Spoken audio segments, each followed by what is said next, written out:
kú dédé àkókò yìí gbogbo ẹ̀yin olólùfẹ́ ìkànnì Jígí Alára, ìkànnì 24 tó fi ìkàlẹ̀ sí ìlú Ìbàdàn ìpínlẹ̀ Ọ̀yọ́, ilé tí a ti ń sọ̀rọ̀ bí àkọ́lé ìtàn tó jẹ́ wípé pẹ̀lú ìmísí Odùduwà ní gbogbo ọ̀rọ̀ tó ń jáde láti ẹnu wa. Ẹ̀yin olùgbọ́ wa, a dúpẹ́ fún bí ẹ ṣe ń bá wa lọ ní gbogbo ìgbà. Ojú tẹ́ fi ń wò wá kò ní fọ́, bẹ́ẹ̀ sì ni etí tẹ́ fi ń gbọ́ wa kò ní di tẹ́ náwó sí láéláé.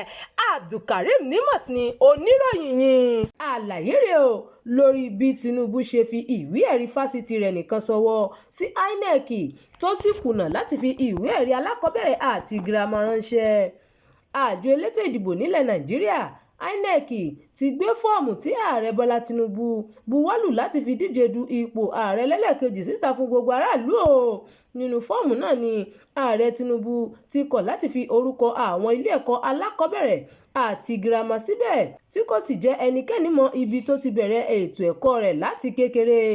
Ìmọ̀ ẹ̀kọ́ tó ní fásitì nìkan ni ààrẹ Tinubu fi sínú fọ́ọ̀mù náà o, èyí tó lóun gbà lọ́dún 1979 tí kò sì fi orúkọ fásitì ọ̀hún síta.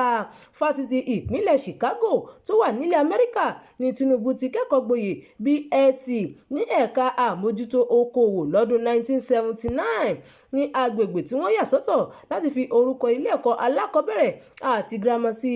Ààrẹ kò kọ ohunkóhun síbẹ̀ o kó tó dá a padà fún àjọ elétò ìdìbò, ṣùgbọ́n ṣá ààrẹ Tinubu fi ìwé ẹ̀rí tó gbà ní fásitì náà àti ìwé ẹ̀rí ṣiṣẹ́ àgùnbánirọ̀ sí ẹ̀yìn fọ́ọ̀mù ọ̀hún láti fi gbè é lẹ́yìn. Bákan náà Tinubu jẹ́ kó di mímọ̀ pé ọjọ́ 29 oṣù kẹta ọdún 1952 ni wọ́n bí òun sílùú Èkó, tó sì ṣàlàyé pé iṣẹ́ olóṣèlú lòun yàn láàyò. Nígbà tó ń tọ́ka sí àwọn ibi tó ti ṣiṣẹ́, ààrẹ sọ pé òun ṣiṣẹ́ nílé iṣẹ́ Mobile Nigeria Limited láàrin ọdún 1983 àti 1992 kó tó di pé ó di gómìnà ìpínlẹ̀ Èkó fún ìgbà méjì ọ̀tọ̀ọ̀tọ̀, ìyẹn láàrin ọdún 1999 sí 2007. Ó ní abẹ́ ìjọba àpapọ̀ lòun ti ń ṣiṣẹ́ lọ́wọ́lọ́wọ́ tóun sì bẹ̀rẹ̀ lọ́dún 2023 títí di àsìkò yìí, àti pé wọn kò tí ì fìgbà kankan lé òun dànù ẹnu iṣẹ́ ìjọba rí.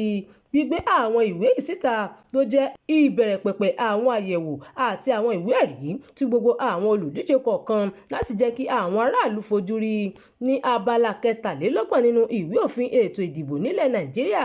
Ó sọ pé ẹnikẹ́ni tó bá gbàgbọ́ pé ayédèrú ni àwọn ìwé ẹ̀rí tí olùdíje kan bá fi ránṣẹ́ sí àjọ elétò ìdìbò lè pe ẹjọ́ láti takò pẹ̀lú àwọn ẹ̀rí tó jọjú. Ọjọ́ 1 oṣù kẹjọ ni àjọ INEC sọ pé àwọn yóò fi àwọn ìwé ẹ̀rí olùdíje síta fún gbogbo ayé láti rí. Ọjọ́ 24 oṣù kìíní ọdún 2027 ni ètò ìdìbò ààrẹ yóò wáyé nílẹ̀ Nàìjíríà, bó tilẹ̀ jẹ́ pé oṣù yìí ni ètò ìpolongo yóò bẹ̀rẹ̀ káàkiri. Ìròyìn fún ti àkókò yìí kò ní jù báyìí lọ. Ẹ má gbàgbé láti tẹ̀lé ìkànnì yìí, ẹ máa bá wa pín ká kí ẹ sì fi èròǹgbà yín sí abala àríwísí.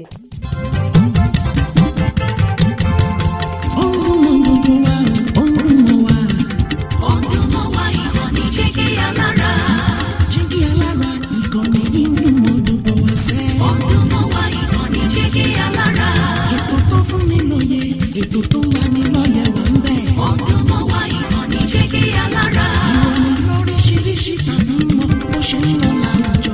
Ọdún mọ́ wá ìkànnì Jígí Alára. Ìkànnì Jígí Alára. Jígí Alára. Jígí Alára. Jígí Alára. Ìkànnì Jígí Alára 24, bàbá gbogbo.